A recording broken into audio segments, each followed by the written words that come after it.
Well, for you, it's at least the subheadings only 4. You know, usually I have like 7, 8, 10, right? But only 4. But let me start with a very profound quiz or riddle. And if you know the answer, meaning if you have read it somewhere, please don't ruin the party. Let the classmates take a guess, okay? All right? If man is a tree, what is woman?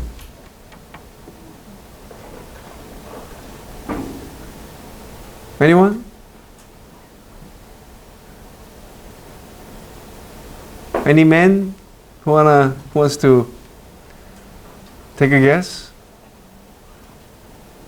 Just say what comes to your mind. You don't have to be right? Yes? Roots. Very good answer. Although it's not the right answer that I'm looking for. Yes? Another tree? No, you ruined the party because you guessed it too fast. It is. You see, to this question, you know what a lot of people would say? Like soil, roots, branches, right? Leaves. But, you know, woman is also a tree. Okay? So if you if the answer of a tree didn't come to your mind right away, maybe subconsciously, unconsciously, you yourself thought of, you know, women as being somewhat different. Yes, sex-wise they're different, gender-wise they're different, but in terms of, you know, like gauging which gender is more important or whatever the case may be. So anyway, the answer is yes, woman is also a tree. Okay?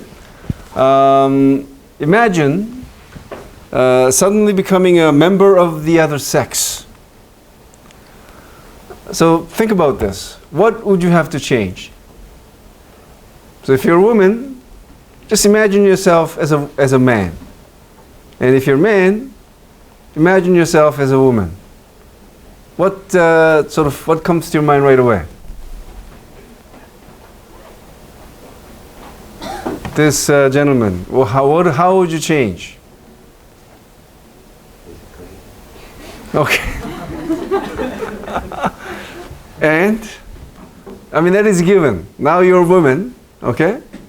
And how would you be like different now as a woman?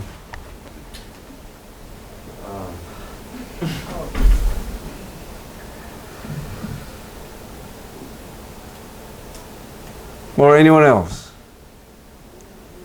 Yeah? I don't think I would change anything else. Oof. This wasn't a profound philosophical question. Just a matter of factly. If you just, you know, all of a sudden woke up as a man, and you know you have your identity as a woman, Okay, you mean like what maybe society should face? or what changes would you be faced with right away? Like, you know, your name, right? You have to change your name from... I would have to change my name actually. Okay.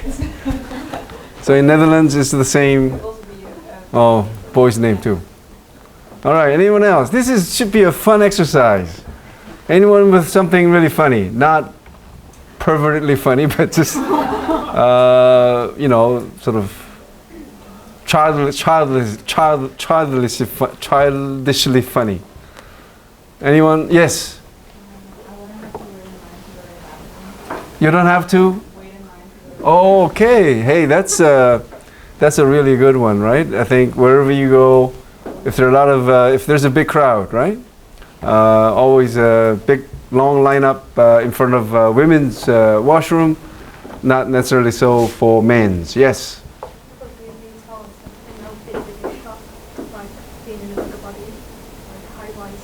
Oh, okay. So you've been a bigger physical statue, right? Bigger, heavier, and so on. Anything else? Well, I hope you sort of think about this question in your free time.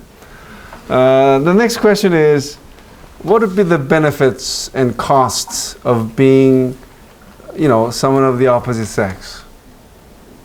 Yes? You wouldn't be expected to look a certain way. You, You would not be expected to look a certain way. okay, I feel like when you're a woman, a lot of people expect you to wear makeup. okay, To, okay. and you barely wash your face and feeling. Good thing you didn't say something about washroom experience. Because when I saw you raise your hand, I was worried that you might say something about washroom. Just kidding. Anyway, anything else? Yes? I'd have to spend less money because as a woman you have to spend money on like body-related things, so like whether it's tampons or bras or whatnot, Yes. which men don't have to use. Right. So there are things that only women have to buy, whereas men don't. So that's a good point. Anything else? Last call. Yes. In Korea, I would have to go to the military. After You have to go to. if I woke up as a man, I would have to go to the military. Oh, okay. So at least in Korea, if a woman was born a man, then she has to go to the military. Right now, military service, conscription, was as long as 3 years before. But now, thankfully, it's down to 18 months. And thankfully, now they could use their cell phones in the evening after all the drills, exercises. Can you imagine, you guys are a generation of social media, right? All of a sudden, being locked up at, a place like a concentration camp and all, throughout the day, throughout the night, you have no access to your cell phone. And so I think that was, so this has been a recent change, and that's really a good thing. Anyway, I hope you had fun. So, although we didn't really actively engage, yes, sorry. Can I just ask something? We didn't hear any of the answers to the Korean. Okay, thanks for reminding me. So the last answer I already said about how if a Korean woman was born a man, then he has to go to the military to serve his military duty for 18 months now, right? A female student said that in the case of a woman, when I asked the question about cost and benefits of being a woman and man, one student said that there are things that only women have to buy, like and I don't yes, sanitary products and things you wear, right? Anything else that I should tell the students at Beijing University? So where is the second microphone? So we have a situation here at KU. Only one microphone is working, and I'm using it. So I'll do my best. Where if I hear a comment, I'll repeat it. Okay? Thank you very much. Okay, thank you. And I forgot to say hello to you guys. It's been a while, right? 2 weeks, right? I hope you had a relaxing time. Okay. All right. For both women and men, there are benefits, costs, and consequences stemming from the social definitions associated with gender. Anyway, as it is well known, biology differentiates the sexes. It is the society that differentiates male and female roles. And I don't have time to really get into this, but not only are we socialized to play male and female roles, and even our sexual orientation, studies find, are somewhat influenced by our upbringing, the way our parents, the family, the media, school sort of reinforce our sexual identity, right? And gender roles ascribed to men and women vary greatly from culture to culture. So gender is thus a social concept. Who we become as men and women is largely shaped by cultural and social experiences or expectations, as well as socialization. Gender inequality is multidimensional. Okay? Women may be more equal in some areas of life, but not in others. But more importantly, the spheres in which they face discrimination are wide-ranging. In almost every known society, women have had a lower status than men, and Korea is no exception. But Korea does stand out because of the degree to which Korea manifests itself as a sexist society is to an extreme. Okay? So I don't know if you have seen gender equality indexes, and they do ranking, right? Korea is ranked in the bottom quintile, bottom 20%, okay? Ranked along with sort of traditionally well-known male-dominant societies like the countries in the Middle East. Without putting them down, I'm just stating the fact, okay? So Korea manifests itself as a very male-dominant society, as Korean women lag significantly behind men in virtually every aspect of society. So, one thing that is clear is that gender inequality favoring men is universal. Okay, so Korea is no exception, but what is different about Korea is that degree of gender inequality in the country is one of the worst. Okay, and I'll show you how that is true. Okay, so we now turn to the second part, nature of gender inequality in Korea. And my second million-dollar question after if a man is a tree, what is a woman? This question. So how do we know that women in Korea fare much worse than men? Or what measurements, what indexes do we look at to sort of decipher the nature of gender inequality in Korea? Yes? Wage gap? Hmm? Pay gap? Okay, wage gap. That's a good one. So I'll talk about that later. Yes? I'd say one. Okay, wage gap. Anyone else? Okay. The proportion of women in sort of decision-making positions or in managerial positions. Okay? So it's about promotion. Okay? Anyone else? So we have 2. I'm looking for 9. Yes? Also sex ratio, or like abortion of female we don't really sort of look at that as an indication, but it's an interesting point. Yes? Oh, sorry. The 2 comments I've heard so far, one was wage gap, okay, as you would all agree. Second one was, the how women are discriminated in hiring, not hiring, but promotion.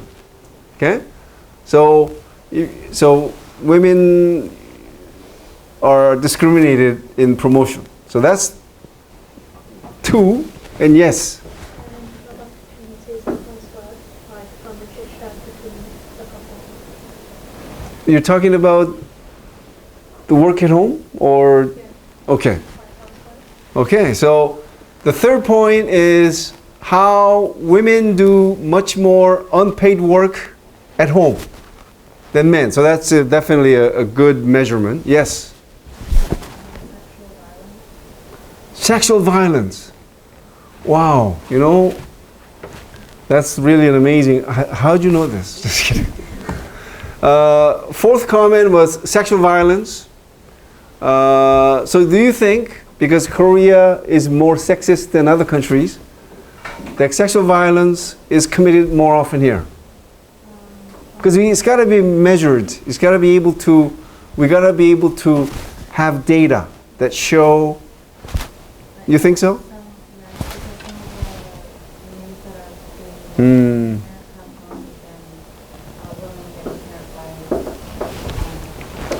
You know, the thing about the sexual violence is rather tricky, because Korea, as a country that is sort of that emphasizes so much about appearance and harmony and so on, right?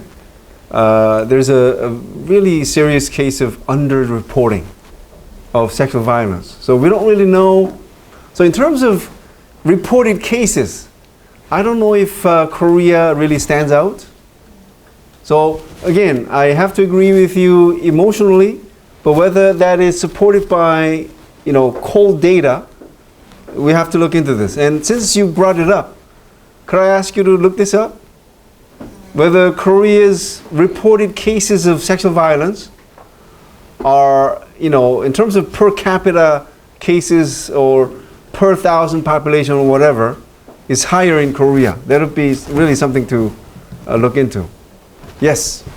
Number of women in science and technology related jobs and majors, and number of women in traditionally women jobs like Now, nurses. would the science and technology sort of be a discrimination?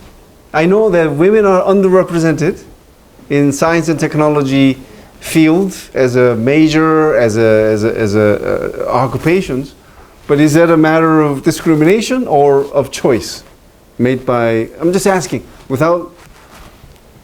Yeah, I don't know, but there is an index that actually measures it and connects it to discrimination against women, because it's mainly promoted among males than females.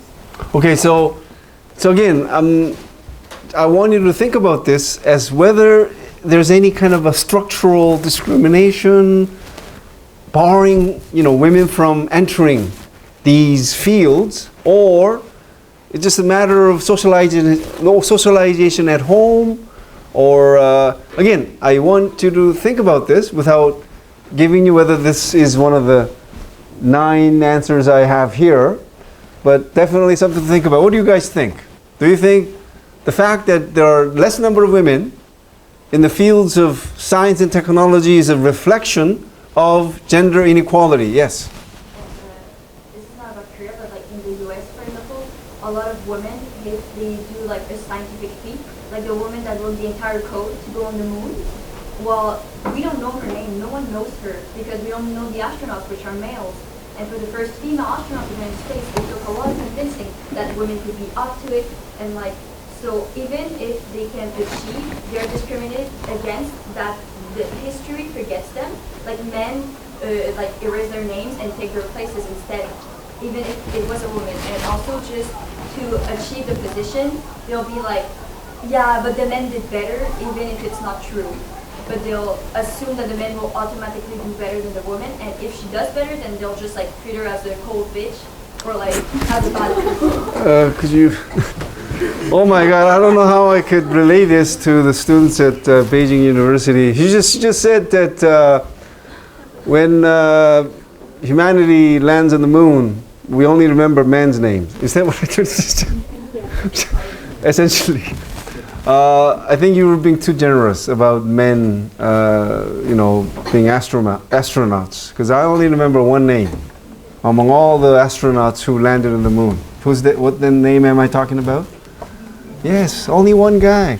So if there's a lesson to be learned from that, is that you got to be number one. whatever it is. Number one, okay? Because all the history remembers only number one. Who said that? Andrew Kim. All right. Anyone else with? How do we know? Women in Korea are sort of discriminated. Yes. Okay. Let's do with this man.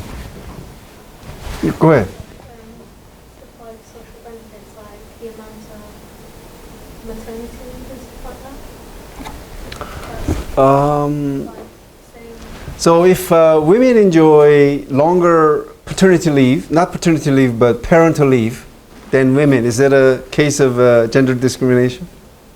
it's about the kind of societal expectation. It is true. Women get up to a year parental leave. Okay, for men, it's only like 2 weeks, month in Korea. So that's at least that favors women, I think. Although it is a time to, not for herself, but to raise a child. But anyway. Okay, so ultimately, when a woman takes a long time or longer time than men away from work, that does disservice to her career for sure. Okay, but whether this is designed to discriminate against women is another question, right? Like, say when a woman has a career, then they are often prevented from being promoted because they're expected to have a baby and then take time away from work. So it's that kind of like Okay, so that'll be related to something else. Okay? Yes. Well, maybe language. That a language of a certain country says something about the inequality. So I remember you were in a lecture before, you were talking about different ways to address your wife. And here in Korea, you said it's different from addressing a husband. It's like more sexist, you say. Oh. So maybe in the language there's some relatedness with the gender equality.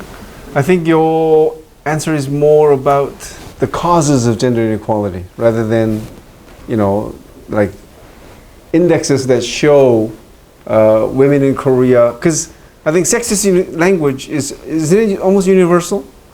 In every language, you do find some level of a sexist language, right? So Korea is not any different, but it's a little bit more, right? Anyway, again, how do we know gender inequality exists in Korea? We're looking at cold data, something that you could have like numbers, right? So, at least in regard to that, it's sort of difficult to include your answer, but it definitely is relevant in explaining why gender inequality exists in Korea. Okay, so we'll get back to that a little bit later. Yes? Maybe the amount of women in top positions, so CEOs, but also in politics or university teachers. Okay, so that's related to discrimination in sort of jobs, okay, or hiring. Okay, so we have about 5 or 6. Why don't we move on? Thank you for all the wonderful answers. First is, okay, this one has no numbers. Okay, so I apologize for not living up to what I just said earlier. But see if you could agree with this, or if you find this disagreeable, let me know. But so before we get to something more socio-specific, I think what happens in Korea is this, right? And I think this was sort of briefly mentioned in passing. So for what's sort of happening in Korea is that, before we talk about hiring, the sort of discrimination at jobs, in politics, whatever the case may be, it starts at home, right? So I'm sure, female students of Korean heritage, you would understand that how you sort of have, you're faced with all these different expectations, wherever you go. from at home, school, workplace. They have a different standards. Yes, this may be universal, but it's just more true in Korea than many countries that I know, right? So the constant expectations for women to look their best at public places, greater expectations on women to look slim, and family members telling, of course they tell their sons to lose their weight too, but I think more emphasis is always on women because the beauty standards are more strongly applied to women, right? And that's also sexist. And expectations on women to wear makeup. Is it true that more and more men are wearing makeup? You really see men wearing makeup? Although they are, okay, never mind. And discrimination at home. And pressure on daughters to do household chores. Is this still I'm sure it's still true, right? When daughter and then son, who are like young adults, are home, if the mother is leaving the house, she'll probably say to a daughter, right? You know, take care of your brother, right? With a nice meal. Curfews for girls, but none for boys. I think this is rather universal, no? No? Yes. Okay, some are saying yes, some are saying no. So you had no same curfew or no curfew, I don't know. No curfew. Okay. My brother also. All right. No, it's okay. Gender discrimination in the mass media. Again, it gets a little bit more fun here. Practically every weathercaster is a woman. This is definitely not the case in the US, I know. And also Canada. What about in Europe? Like gender, no focus or concentration. In TV dramas, wife typically, this really bothers me. Although I don't watch K-dramas, at least in passing, right? I'm channel surfing. I stay for maybe 10, 15 seconds. I already hear Ajumma using honorifics to her husband. And why that bothers me is not that that is gender unequal. It is so different from reality. You know, look at your own parents. Do your mothers use 존댓말 to your father? But TV dramas do that, as if they're educating you. You know, be like this character. When you get married, use honorifics to your husband. Why? Because he's heaven. I'm just kidding. Women in their 50s typically appear as characters stuck in the family setting, right? As mother, would be grandmother, and so on. Characterization of male characters in K-dramas, forcibly, this one you could disagree with, but I've seen enough of this. Is that still true? And you know, I think this really sends a terrible message to young, boys and teenagers, that you have to be like tough, to be like a man. You know, we have a name for that in Korea, sanai.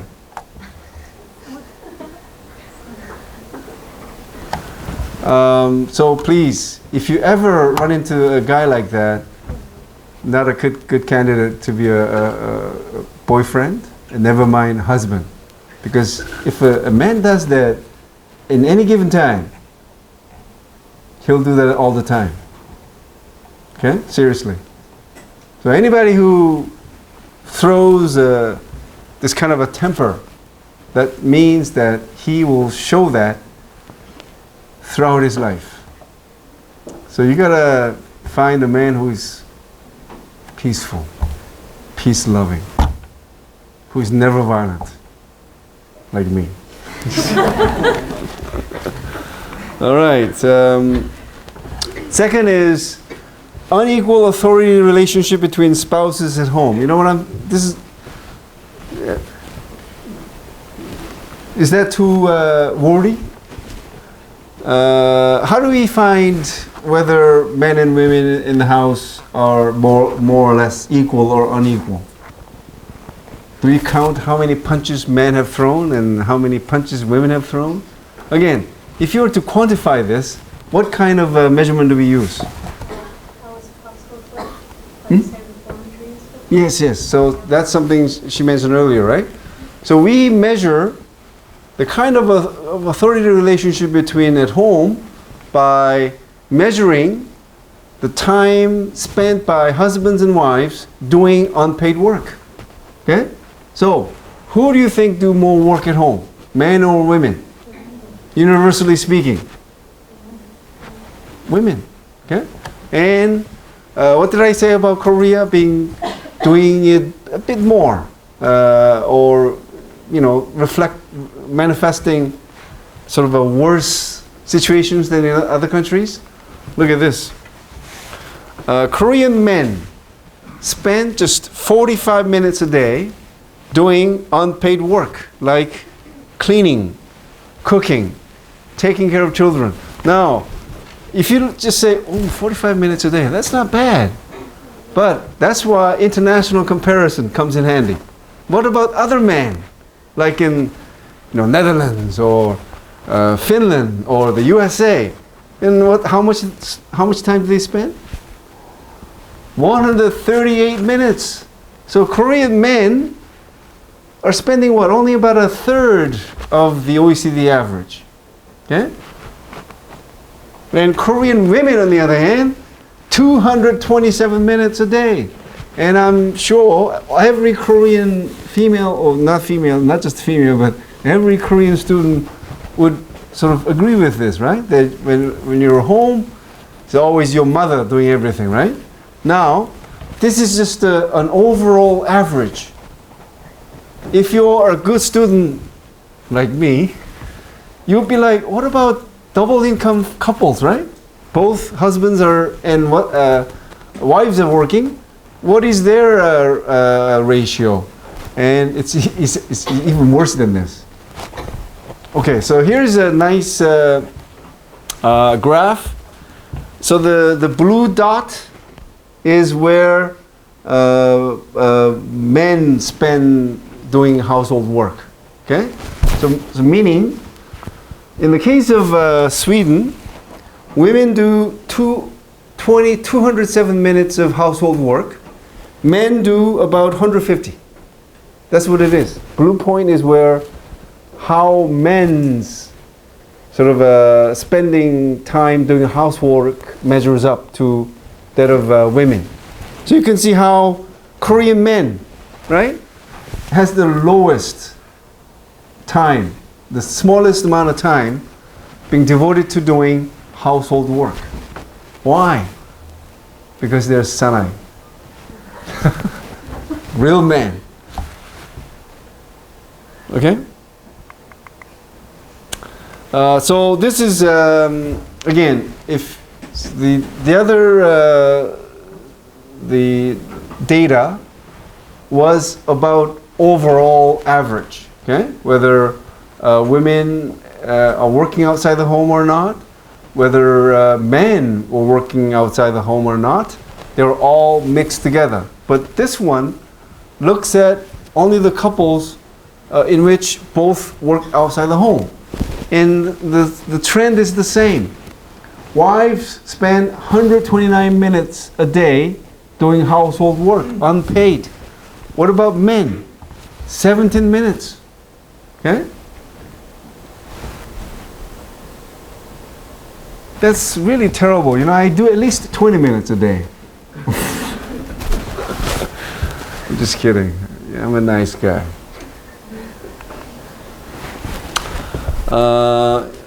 Let me skip that. And I think I already talked about this, right? Under family. So women's work have traditionally been underappreciated throughout history and prehistory, right? Just imagine yourself back in the hunter and gathering society's time, or prehistory. what was the major role of men? Not only hunting, but to protect the family, right? From aggressors from another village or whomever that may be. And that man's role was appreciated much, much more than women giving birth and raising children. I'm not saying, nobody says that what men did was more important, but that's what happened to be. Meaning, I don't know if that has anything to do with evolution, natural selection, I don't know what the case may be, but throughout history, what men did happened to be more appreciated than what women did. And the same is true in the capitalist modern society. Okay? What men do outside the home, bringing money to the house, is appreciated more than women cooking, cleaning, giving birth to babies and raising children. But I'm not saying this because I'm speaking to you guys, but my wife is a full-time homemaker, and I've never thought that what I do was more important than what she did or what she does. Because raising children is really, really a difficult task. Okay? Not only that, things she does at home really allows me to prepare to a good job outside the house. And so this is a teamwork. It's a partnership, and in no way one should say, I'm making money, so I'm doing something more important. Okay? So I think if you were to remember what I just said, and 20 years later, and all the men in this room will go, wow, that guy was right. I hope you turn out to be that kind of a person. All right, number 3. So we're talking about sort of indications or indexes that show women are discriminated in Korea. The third point is gender segregation in the labor force. So the majority of women in Korea are concentrated in the informal subcontracting sector, meaning firms employing less than 5, and in the low-paying service sector. Nearly 2/3 of all part-time irregular workers are women in Korea. And women are particularly overrepresented in the following occupations, with their ratios hovering around 90%. And this is, I'm sure, like in the European countries and North America, not as high as 90%, but it could easily be 70%, 80%. Okay? So, clerical jobs, administrative support positions, talking about secretaries, health assessment and treatment, that is registered nurses, dietitians, physicians, assistants, retail sales, food service and personal service, hairdressers, childcare, teacher assistants. One thing I really notice a major difference in Korea is the hair salon thing, where 20 years ago, I don't think I've ever seen a male hairdresser. But now, I think, a majority of hair salons would have at least one hairdresser who happens to be a male. Okay? And although, at least when it comes to physician's assistants, I still haven't seen a single male. Okay?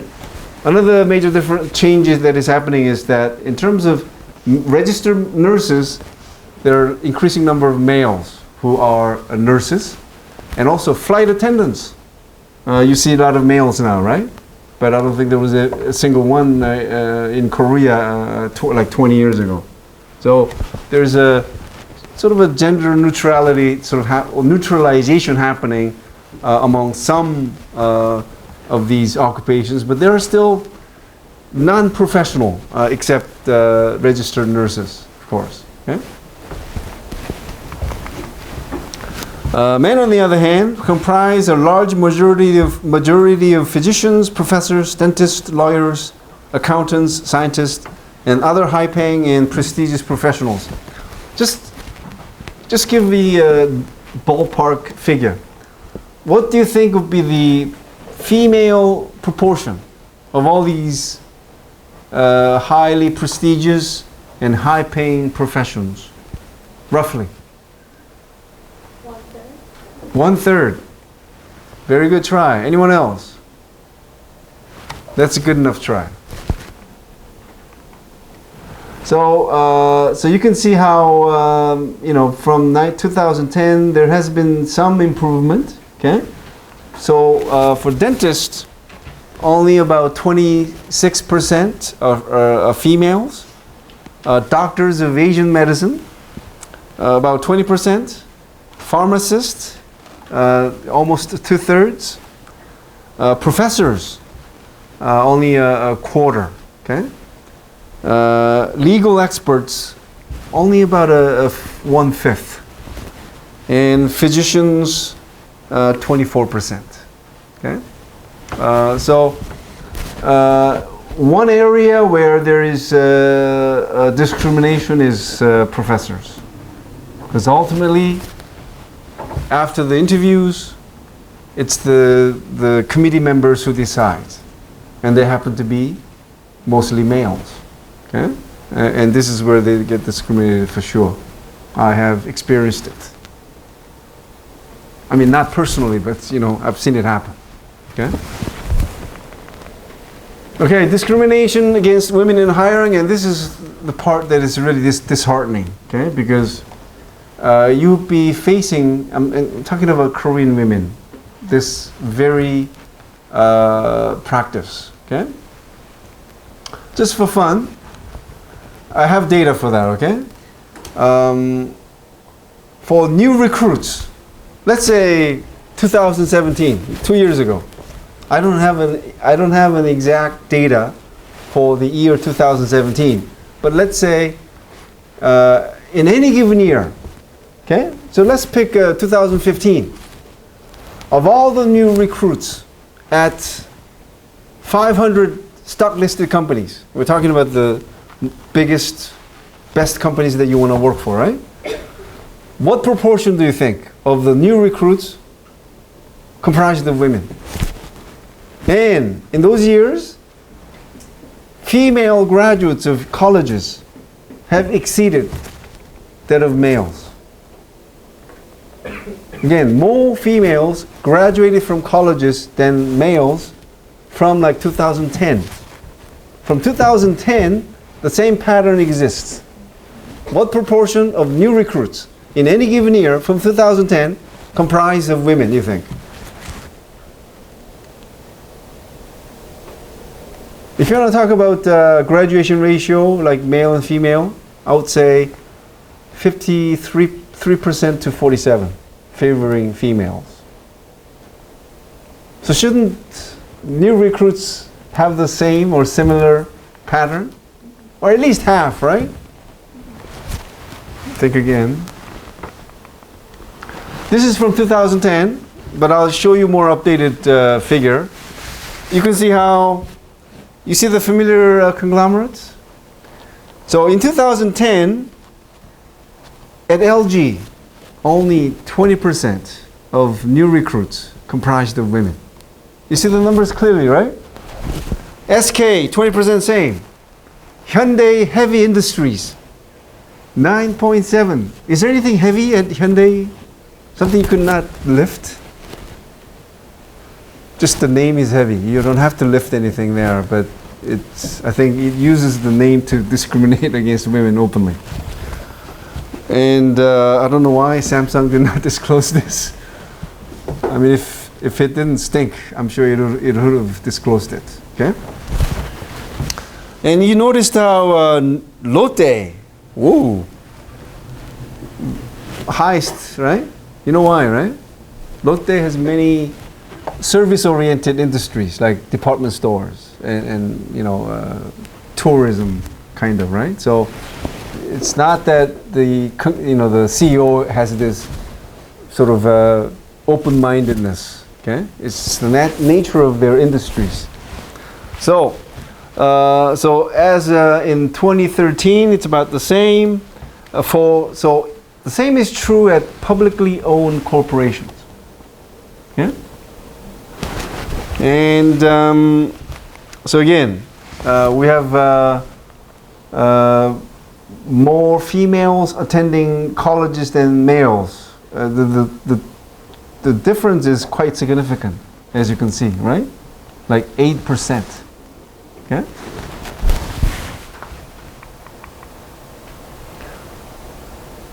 And in the 2015 survey of 575 stock-listed companies in Korea show that women comprised only 22% of all the new recruits.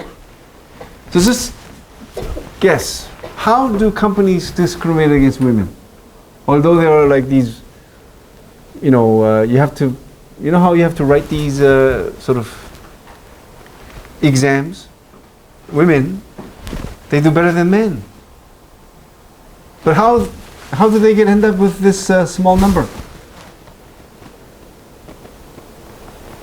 You know what is killing female applicants? It's the interview. That's where discrimination happens. They know your score is good, better than men, but they are actually interviewing you. An interview carries anywhere between 20 to 40% of the total. And this is where the discrimination happens. Okay?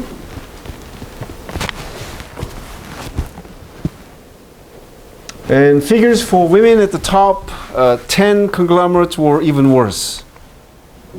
Only 20%. So, I have this thing called 재벌 mentality. Do you know what I mean by 재벌 mentality? Who came up with this? 재벌 mentality. Moi. Andrew Kim. What it is this. Although 재벌, when we get to talk about the economy, okay, economic development, so I'm sort of jumping ahead. Top 30 재벌 account for roughly, I'm not giving you an exact number, okay? The 재벌, top 30 conglomerates, account for about 70 to 80% of all the economic output in Korea, GDP. Okay, 70 to 80%. Now, what proportion of all the employees are being employed by the top 30 conglomerates, you think? Again, top 30 conglomerates and their subsidiaries account for like 70, 80% of the total economic output in Korea. Now, of all the workers in Korea, okay, I'm not including self-employed workers. Workers who are employed by companies. Out of all these workers who are employed, what proportion of them are being hired by these top 30 companies, top 30 conglomerates and their subsidiaries?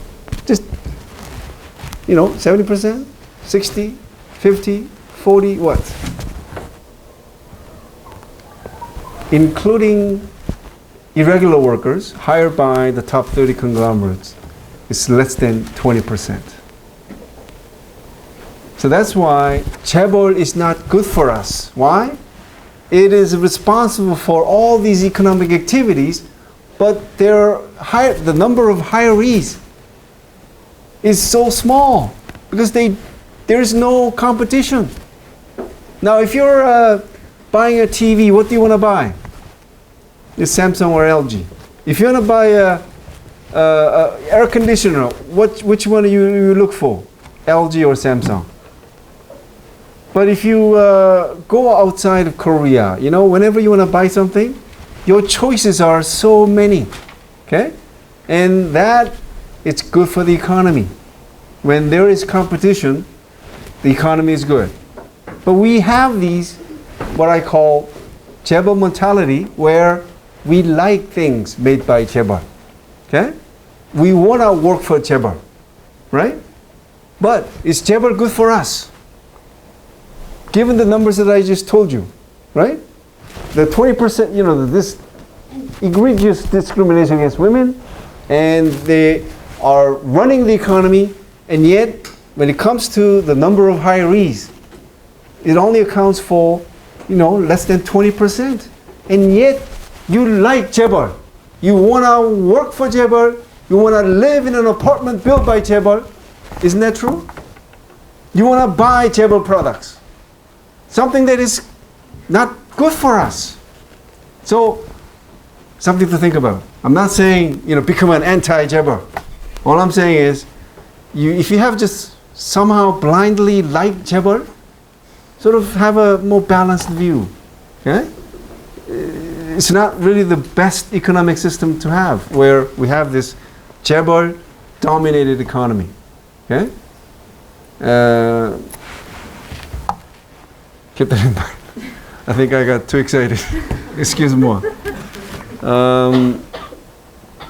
So here's another data, right? So my God, look at this, heavy motors. Hyundai, 4.4. This is total. This is not new recruits. Okay? So of all the total number of hirees at Hyundai Motors, only 4.4% comprise of women.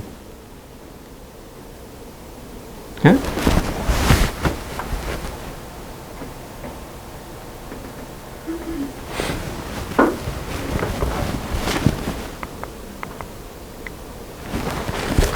Maybe this is one of the reasons why we have such a low labor force participation of women in Korea, right? You can see that in 2014, men between the age of 15 to 64 worked, but for women it's only 51%. And so if you compare this with other industrialized nations, it's about 5 to 10% lower. And an idea is that maybe that's because, even when women want to work, they may be discriminated, right? Yes? Like 0 hour contracts. Hmm? Like 0 hour contracts. Like in care work, if you work at care homes in the UK, then your hours may not be necessarily guaranteed each week and stuff like that. There's a lot of classifying employment in the UK because there's so many 0 hour contract jobs that have been supplied. So I was wondering if Korea has something similar. Anyway, it does include every type of employment. If any paid work is included, right? So I don't know if I answered your question correctly, but anyway, why don't we talk about this during the break? Continuing on with the nature of gender inequality in Korea, the fifth point is discrimination against women in promotion. So, they face what is called glass ceiling. You're all familiar with this, right? The arbitrary and often invisible barriers that limit women's advancement. So only a very small proportion of women workers reach managerial, supervisory, executive, or administrative positions. And that sort of managerial or executive position in Korean is what is called 상무. Okay? So in the way Korean corporate system work is this. Pretty much everyone is promoted, and even if you don't get promoted, you're not let go up to the division manager. Okay? In Korean, 부장. Okay? Not everyone makes it to that. Okay? The level to which everyone ultimately makes is like department manager, 과장, right? But after that, there is definitely a pyramid, right? And anyway, women who are in the position of 상무 or above. So in Korean, 전무, 부사장, 사장, 회장. It's only 2.4%. Isn't this really scary? How 90, like almost 98% of positions, there are sort of executive, comprising men, right? So this shows you, this is shown in what is called glass ceiling index, done by the OECD. Yes? So affecting 4% of the women in the managerial positions. So is that 2.4% kind of the ground on the entire women or women who have jobs? Oh, no. 2.4 would be out of 100% of all individuals in the positions of 상무 or above. It's not 2.4% of women among women, but it's 2.4% of all people who occupy these top positions. Okay? 2.4. And so in the thing called the glass ceiling index, where is Korea? You don't have to look far. Just look at the bottom. Lower your eyes and you see. Okay? And OECD average is there. And if this is sort of not comfortable, I also have it this way. Where is Korea? Don't look to the right. Look to the left. Okay?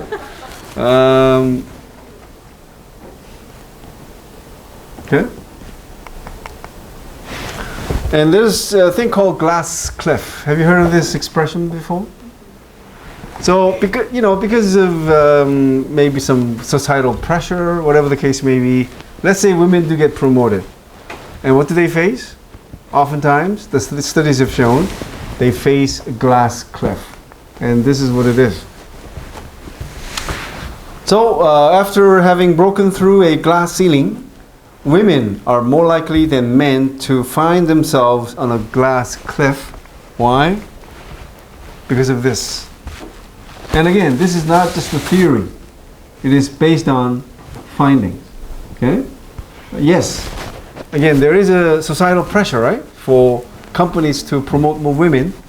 That happens.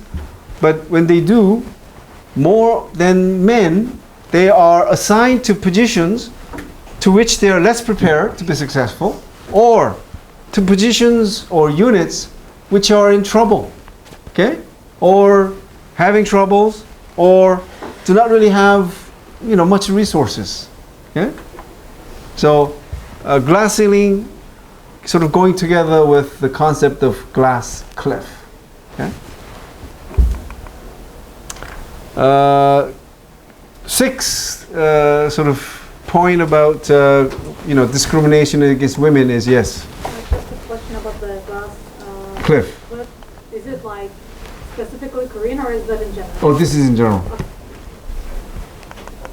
Good question. A student asked whether glass cliff is something specific to Korea or something that could be generally applied. And the answer is the latter. Discrimination against women in civil services, except for a very small number of symbolic figures in high positions, most women are low-level civil servants. I don't know if this will make sense to you, but women comprise nearly half of all civil servants, but only 10% of rank 3 and above comprised of women. Okay? So here's what it is. So this is the proportion of females among all civil servants. So it's about 50-50, right? So among all civil servants, half are men, half are women. But, so we have a civil service sort of a organizational chart or system where you start from grade 9, or if you pass a fast track, you could start as grade 7 or from grade 5. But let's say you start from grade 9. And you can see how at the bottom third, the proportion of females is comparatively good, right? It's well proportioned. But as you move up, and from grade 4, it's not any exam you write, it's appointment. And that's where discrimination kicks in. Okay? So from here to there to there, it's sort of automatic. If you're a civil servant starting from grade 9, after 5-10 years, grade 8. After 5-10 years, grade 7. It's sort of semi-automatic. But from grade 4 on, it's from subjective evaluation by superiors. Okay? And this is where women do get discriminated. Okay? And this one was already mentioned. Seventh point is wide income gap between male and female workers. And so this is a picture I want to show you. Is there an OECD average? I actually, the previous slide here may have it. So so this is the average. Okay, among OECD countries, women receive about 84% of the income men receive. But for men, for Korea, it's only 63.4%. So here's a nice figure or graph. And this one, unlike others, you look at the top. Okay? Because it is the most widened difference, right?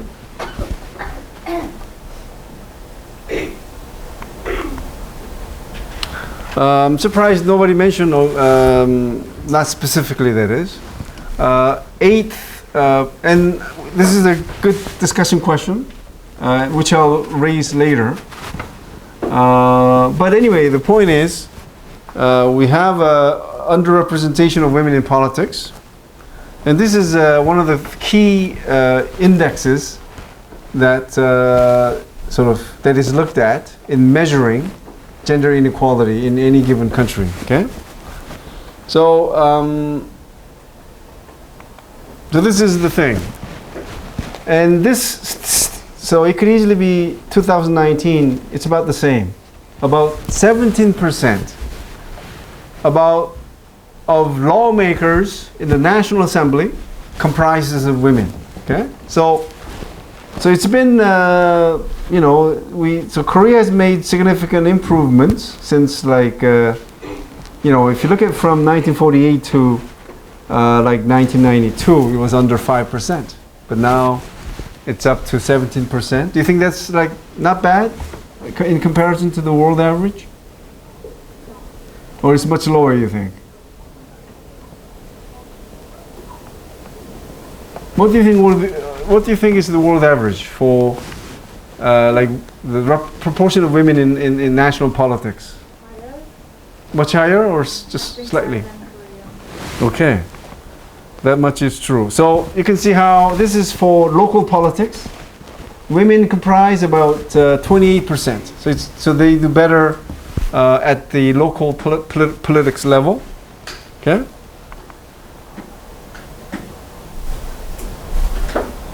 And women in ministerial positions, so Korea not doing so well. Okay.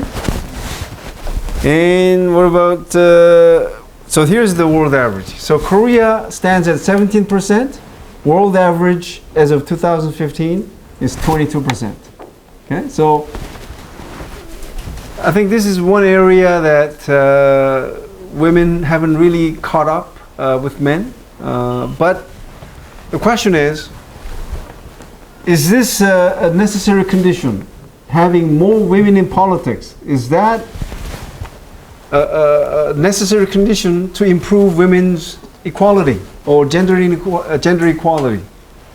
So we'll talk about that under discussion. Okay, is having women as a head of state, or having more women in national politics, meaning having more women as representatives of districts, mean that women will fare better. Okay, so we'll get to that later. So this is the some of the top countries with a high proportion of women in national politics. Rwanda, number 1, as of 2015, with 63%. Bolivia is second. Andorra third. Cuba fourth. And I think the only sort of country that has a high level of economic development is Finland. Okay? So I don't know if this interests you, but why is it that in these developing countries, what makes women become more sort of involved with national politics? Okay, something to think about. And this is a really interesting figure. The title is a little bit funny, but she's the boss, meaning countries that have had women as heads of states, and the numbers are for how long? Since the founding of the country or republic, right? So as you can see, South Korea 4, Park Geun-hye, right? Of course, if she was not impeached, that would have said 5. Yeah? So interesting countries are really these: India, 21 years; Sri Lanka, 13; Bangladesh, 23; and Pakistan, 5. The reason I mention these countries is this: can we say that, let's say India, where female was a head of state for 21 years, not continuously, can we say that the women in India are faring better because they had women as head of state? Again, I'm not disputing that. I'm just saying something to think about. Okay? So we'll talk about that later. Okay? This one is a real killer.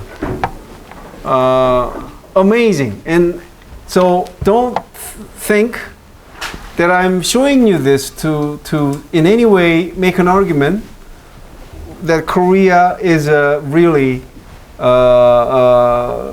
sexist country.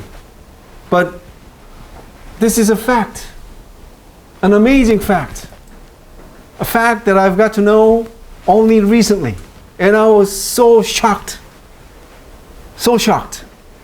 okay? So shocked. How many times did I say that? Okay, thank you. And when I show you this number, you'll be shocked too. I mean, really shocked. Shocked. So here it is. I'm sure even for foreign students, right? You come to Korea, you sort of feel very safe, don't you? Right? Wherever you go at night, doesn't matter, safe. So, and we have a number to prove that. We are one of the very few countries in the world, okay, where the homicide rate is below 1 per 100,000. Okay? So if you want to check this out, type homicide rates world in Google, and you'll have a specific number for every country. And Korea, Japan, Hong Kong, at the very bottom, or at least among the bottom. But the next fact will shock you. Just total shock. And what do I mean by this?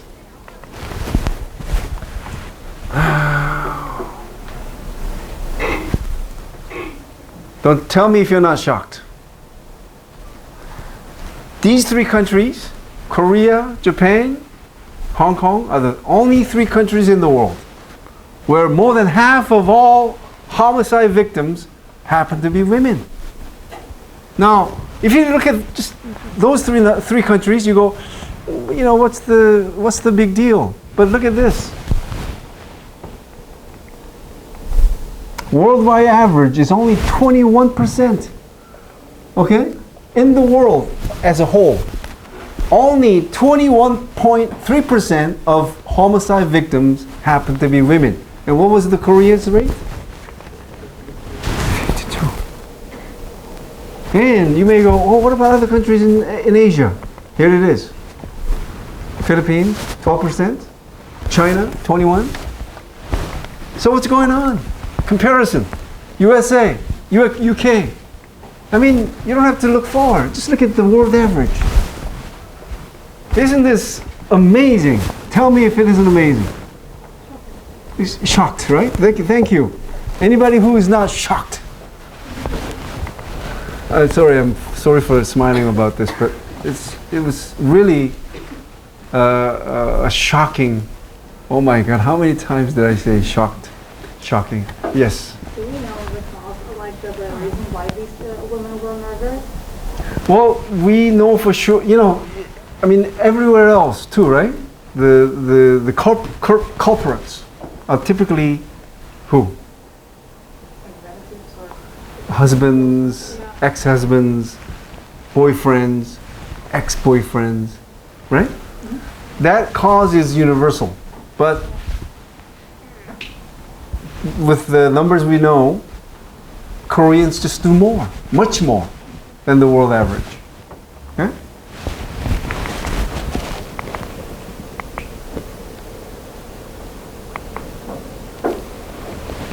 This is more graphic, right? It's just visually more telling.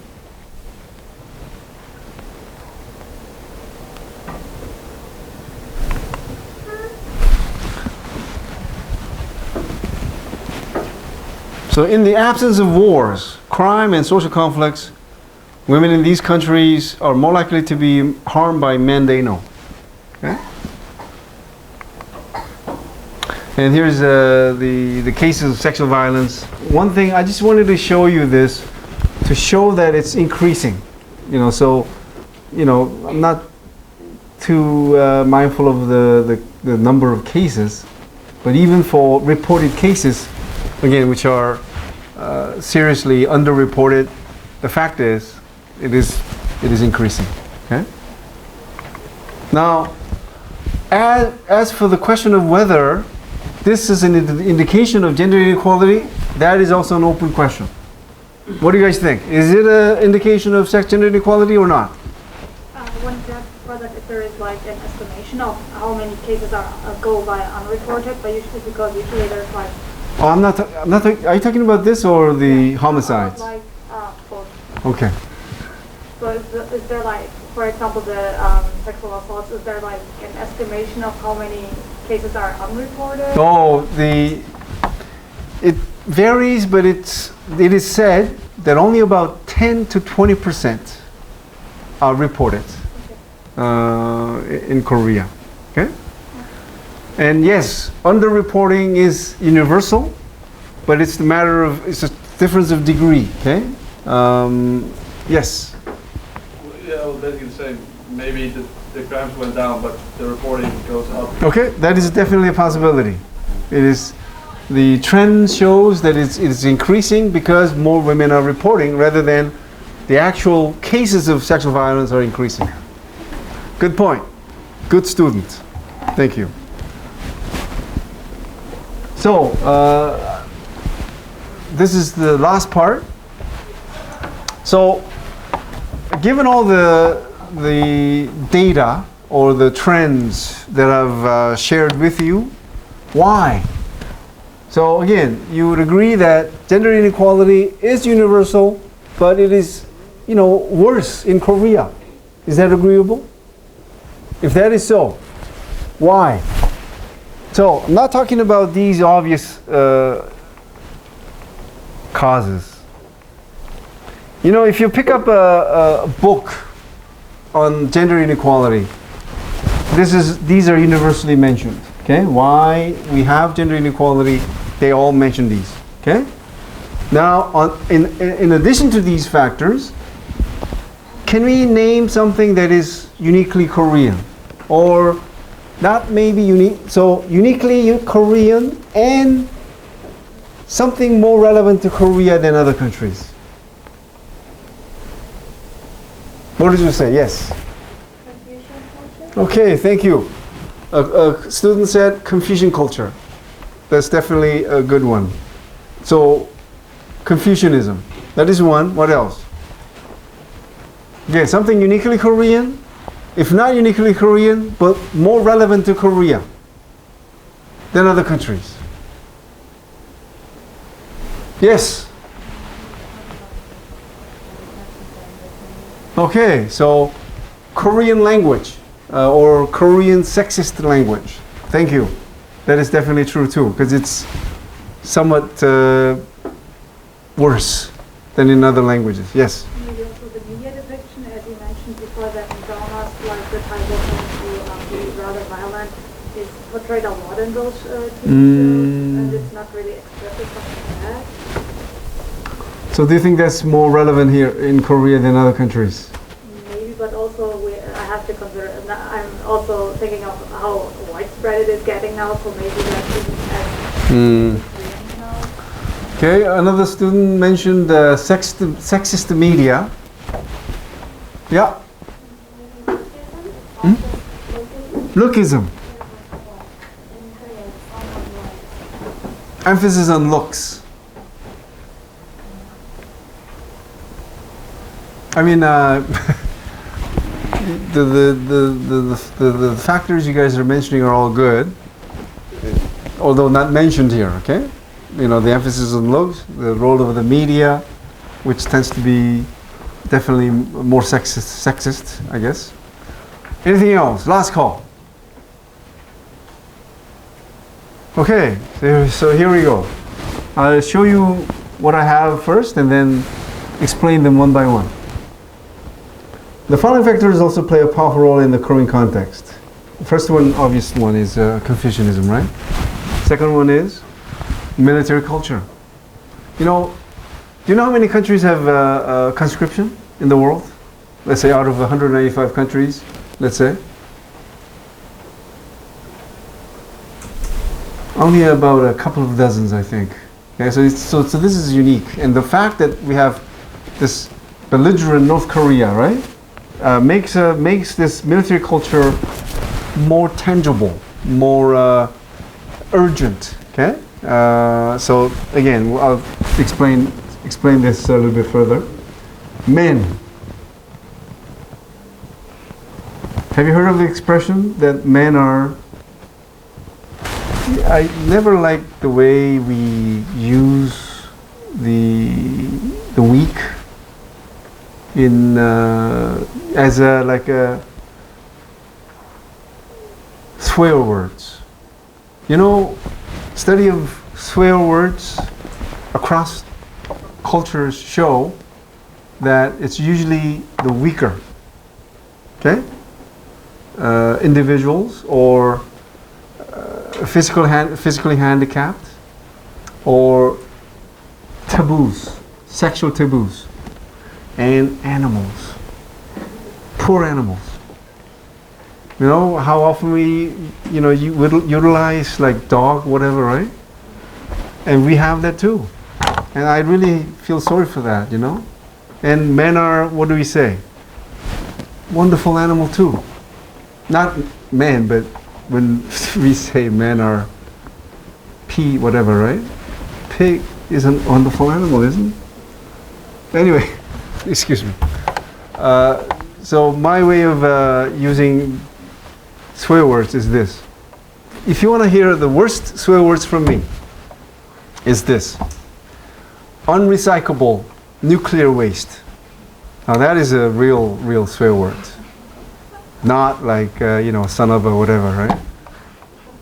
So let's be politically correct when we start swearing next time on, okay? And we have really a set of really terrible swear words, right? Putting down, like mates.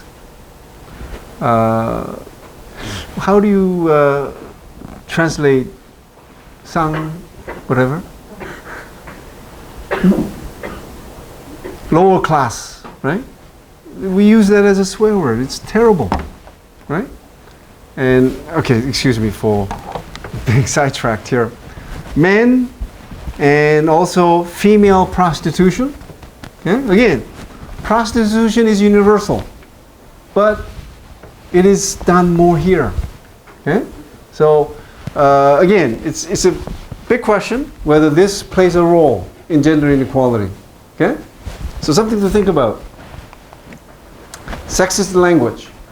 And last one, women's indifference. This is also a question mark, because could that be a factor? You know, women in Korea do mention how there is discrimination, right? You know, men are this, men are that. But I'm not, again, if I say anything here regarding this, I'm just playing a devil's advocate. Okay?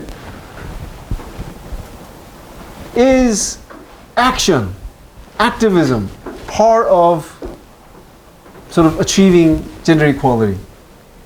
I'll leave it up to you, okay? To answer that question, okay? Because feminists in Korea argue that women in Korea know that there is very bad case of gender inequality, but not enough of them are acting on it. That's what they say. And whether you agree with that or not, I'll leave it up to you. Okay? So, let's go through this one by one. Confucianism, you know, everyone knows, right? So, during the Joseon Dynasty, Confucianism played a major role in the politics and social life of the period. And so they believed in so the Confucianism believed in a hierarchical universe in which women were secondary to men, where, of course, everything was hierarchical, right? In the family, men, you know, followed by sons, daughters, wife. In every relationship, you know, other than the same-aged, same-sexed, you know, friends, everything was hierarchical. Okay, even among siblings, based on the criterion of age, right? So the very famous saying, "Men the heavens, women the earth." And daughters were never accepted as full members of their family because of their membership was, you know, considered temporary, because they'll marry and, you know, leave the maternal family. And so if they get married, do they become part of the family they married into? No. And this was symbolically shown in the way they were never allowed to adopt the family name of the husband's family. Okay?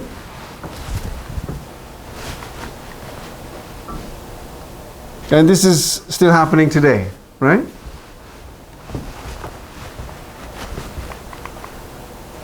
And marriage practices also stripped women of power. They were secluded within the domestic sphere. They had a duty of giving birth to a son. And I have to remind you, when you read about these women during the Joseon Dynasty, it is often about women of the noble class. Okay? And oftentimes, whatever you read, they don't make that distinction. They make it as if that was universal for every woman. But you know, a Joseon Dynasty was a very, very hierarchical society during which we had slaves, we had commoners, we had maids, and you know, so the only the proportion of women who made up this noble class at the height of Joseon Dynasty, it was only 3%. Okay, toward the end of the Joseon Dynasty, it was up to like 20-25%. Why? The buying and selling of this aristocratic title became rampant.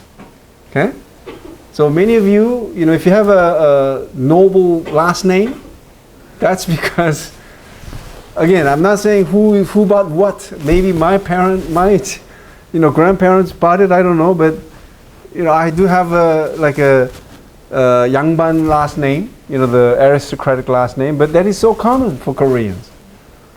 But imagine, during the middle of the Joseon Dynasty, only about 3% of the population had that aristocratic heritage.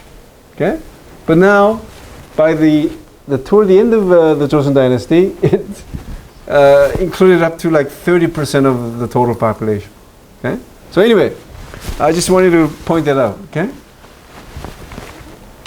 and this kind of a tradition still continues. These are school precepts. Do schools outside Korea have these? Like in the classroom, you have a frame with these words. This is a translation of these. Found at girls' schools. Still, today. This is not from 20 years ago. This is now. Okay? And sorry that I didn't have time to translate this into English. But these are all girls' schools at the junior high and high school level. And they all are very sexist, okay? Where the emphasis on sacrifice, purity, okay? Purity / virginity, if you want to talk about the literal translation, right? Benevolence, 봉사. What is that in English? Volunteer work. Let's be a nice mother of the country, something like that, right? Help, sacrifice, forgive, and this is not good, right? What's the English translation? Endure. Okay? You endure what as a woman?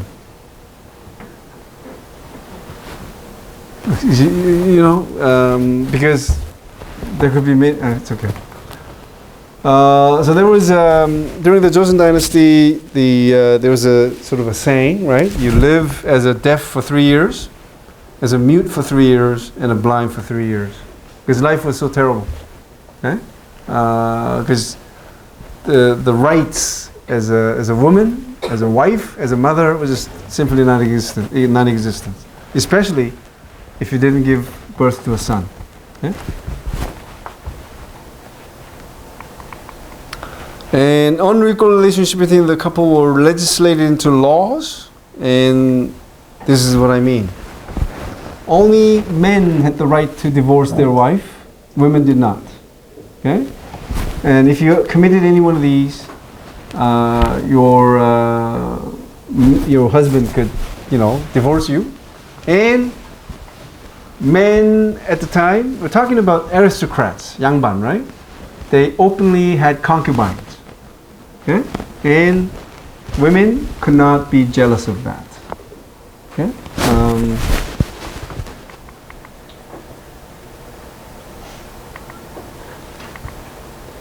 This one's okay. Okay, number 2, military culture. So I think this is military culture can be said to be universal too, right? But it's more real here because we had a devastating war from 1950 to 1953, during which over 1 million Koreans were killed, and actually up to 3 million, okay, civilians and soldiers. One of the most devastating wars since the end of World War II. Okay, and so because of that, history, and the fact that we have a sort of a very threatening, neighbor in the north, right, North Korea. So this military culture is more real, more sort of, again, I said this earlier, tangible. You can sort of feel it, right? And that's why glorification of war is more true in the country. Okay. So I say 24 months here, but it's now 18 for the army. Okay. So it's slightly different for Navy and Air Force, but the military duty is considered among men sacred obligation, and women are often perceived as having an easier life because they are exempt from this duty. So there has been a debate as to whether, like in Israel, okay, whether women should also be conscripted. Okay, so which means not as long as 18 months, but like Israel, they do 1 year, both men and women. So I don't know if I have that as a discussion question, but it'll be interesting, right? What you guys have to say. Anyway, although it is considered sacred obligation, one thing, I don't know if you know this, but when men finish the military service, when they apply for a job, if they spend 2 years serving in the military, those 2 years count as job experience. So right off the bat, they earn more than the female recruit who has just got in. Okay, so there is that compensation. Okay. So with this sort of sort of men feeling this sense of superiority because they did this sacred obligation, there's a sense of camaraderie among men. Okay, so you don't really hear this, but let's say you finish university and you start working, and if you hang out with these men after work, I'm talking about females, oftentimes they talk about their military service experience, right? And when they do that, how would women feel? They're just totally left out, right? Because they don't know what it is like. And I think sometimes men do it on purpose. Because, hey, we did this, but you didn't, kind of, right? Anyway, by defining national pride through masculine pride in the practice of military service, nation-state builders have simultaneously culturalized, masculinized, and militarized an emerging political process. And historically, military service was a stepping stone to private sector and public spheres from which women were purposely excluded. Okay? And also, re-socialization of men.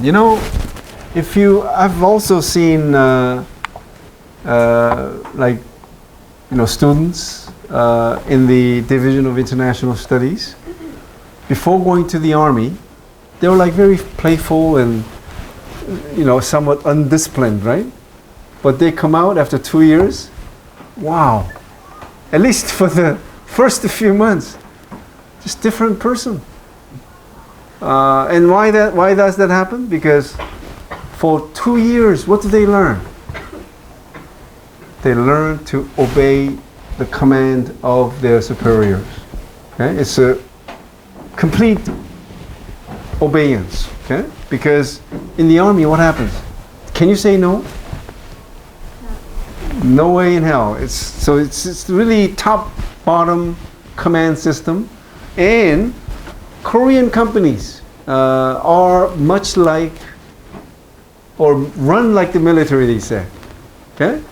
Like saying no or objecting to superiors' ideas or command is not really appreciated like in the military. So men are better adjusted to this culture. Okay? So if you want to talk about the discrimination that happens against women, the service, the personnel managers do openly say, okay, they also, in addition to how women have to get married and give birth, but at the same time, they will openly say that men are easier to work with because of their military service. Okay? Yes? Because if you only like you do whatever your superior does, then there's less involvement. There you go. So if you want to talk about creativity, innovation, this command system style corporate life is not good. You know, remember when I talked about individualism and collectivism, how collectivism does disservice to creativity and innovation, right? Yes, yeah.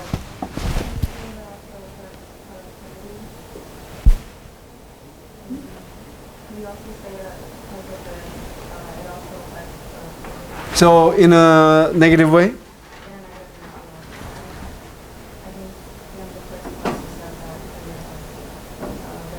Right. What they're told to do. Okay. All right. So student mentioned how this, top to bottom command system sort of results in lower productivity. Okay. Point well taken. Okay. Third. Men. So I think when it comes to gender inequality, one of the biggest problems is, of course, men. Why? They're not willing to accept the new sort of demands being made by women, because it's a threat to their status, threat to what they have been enjoying for a long time, right? So they resist these changes that are designed to bring about more equal gender relations. Okay.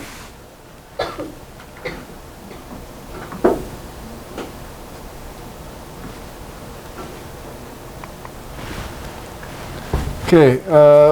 Well, I don't know what else I can say about men. Okay. This Korean man, right? Yeah. I think this is somewhat true in many countries too, but more true in Korea. Yeah? Fourth, female prostitution.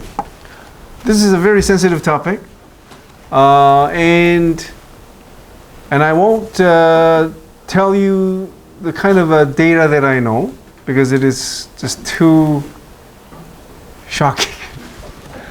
So you can look it up. Okay, you can look up the nature of prostitution in Korea. But just let me ask you a question. When it comes to pornography, you know how feminists are really against pornography, right? Why is that?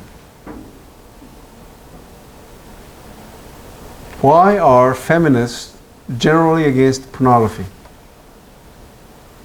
Yes. Okay. So they encourage violence against women. That would be one. What else? Maybe treatment of the women working for those groups. I don't know if there's more violence. Well, in addition to violence, I think more important is this. They portray women as sex objects. Okay? And that is, so for men who are not educated about women and women's needs, they could have truly terrible misconceptions about women. Okay? And if they internalize those false beliefs, it can lead to many problematic consequences, right? Now, apply the same criticisms against pornography to prostitution. When men frequent prostitutes, and I'm not just talking about young men, let's say, presidents of these companies or executives of these companies with money, in their 50s, 40s, having sex with beautiful 20-something prostitutes, what kinds of ideas would they develop about women? So there, violence is not applicable, but seeing women as objects will definitely happen. Okay? And it's not just a matter of one time in lifetime. We're talking about regular, frequent, sort of, money for sex, kind of. Again, that regular activity could, again, I leave this to you to decide for yourself whether this is a problem that is aggravating gender inequality. It's for you to decide. I'm not going to say this is a bad situation for Korea in terms of gender inequality, but think about this. Okay, is this really an issue when it comes to gender inequality? Okay, and not just Korea, but all over the world. Okay, because one of the worst things I think humans experience everywhere is human trafficking. I'm not saying it's happening in Korea, but every year, like millions of women are being trafficked. And why? Usually for two: prostitution, and second, maid. Okay, but more for the former. And I think if I were the General Secretary of the UN, there are two issues I want to take issue with. Stop human trafficking, and every man or woman who caught for human trafficking, confiscate every penny they have earned. That's one. Second, stop eating precious animals, including animals facing extinction. Okay? Anyway.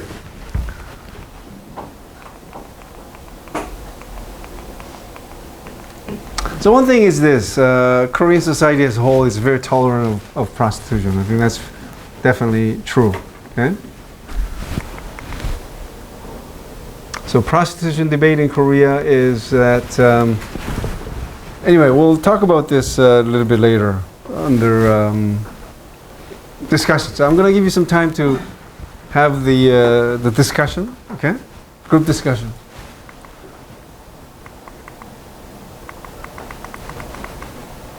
Sexist language. We already talked about this before, right? So I'm gonna skip this too. Just know that, right?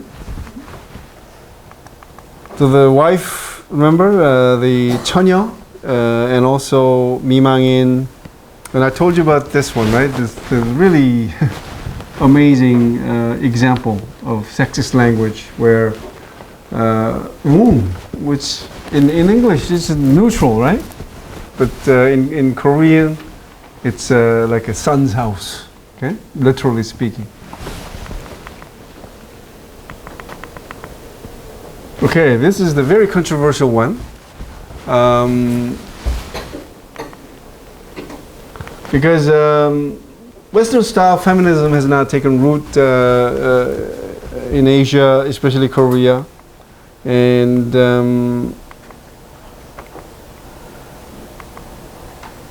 of course, these are generalizations, but still more true in Korea than elsewhere. Isn't that true? And in Korean, you know what that means? Putting on makeup is an etiquette. That's a very common saying in Korea. And this really bothers me. You know how younger women, because there is a tendency for older men to date younger women, right? So younger women, while they're dating, they call their boyfriends what? Oppa, right? And let's say if they happen to get married, you know what happens? They call them appa. It's not like they're committing incest, I would like to remind you. But it's usually, why is it appa? It's usually let's say they get married, they have a son, for example, and they name the son 철수. Then the wife would say 철수 아빠, which literally means father of 철수. But over time, it's too long, right? 철수 아빠. So then you just go 아빠. And I want to slap that woman in the face. If she had any thought about gender equality, that should never be done. Okay? Just never. Just call him honey, 여보. But never 아빠. So please, women in this room, if you get married, no matter how old he is or how wonderful he is, never call him 아빠. It's really sick, isn't it? Calling someone dad. You know, it's husband. I know. You're leaving out the name of the offspring, but still, to call someone appa, just, you know, anyway, yes. No, never. I mean, sometimes they do, but, you know, it's like, but when they do that, it's always someone's mother, never amma. It's only women who does this. So if you want to act out your feminist side, never appa. And of course, if you want to take this a level higher, you know, in the 1970s and 80s, I think feminism was even stronger. Why? The students, when you know what they call their elder men, it was 형, not oppa, 형. They wanted to maintain a level of equality. Okay. So I think something has to happen in this regard. Okay? I don't know if it's just me, although I'm men.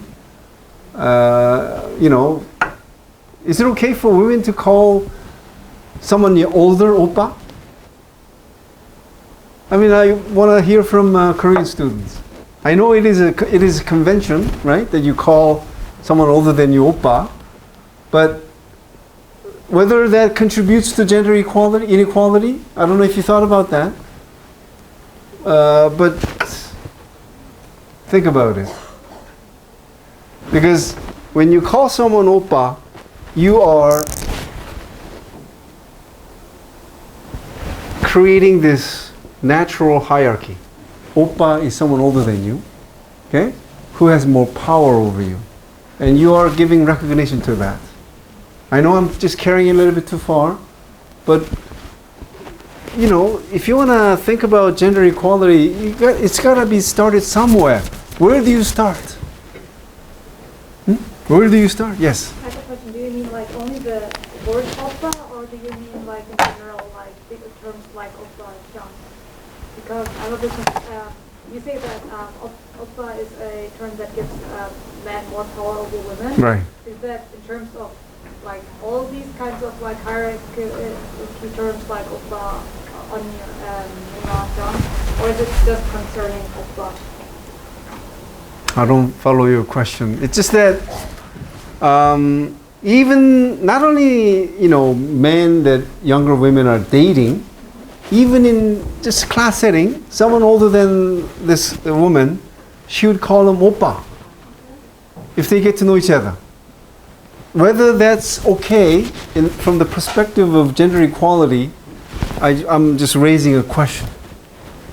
Okay? I know it's a very sensitive topic, right? But anyway, thank you guys.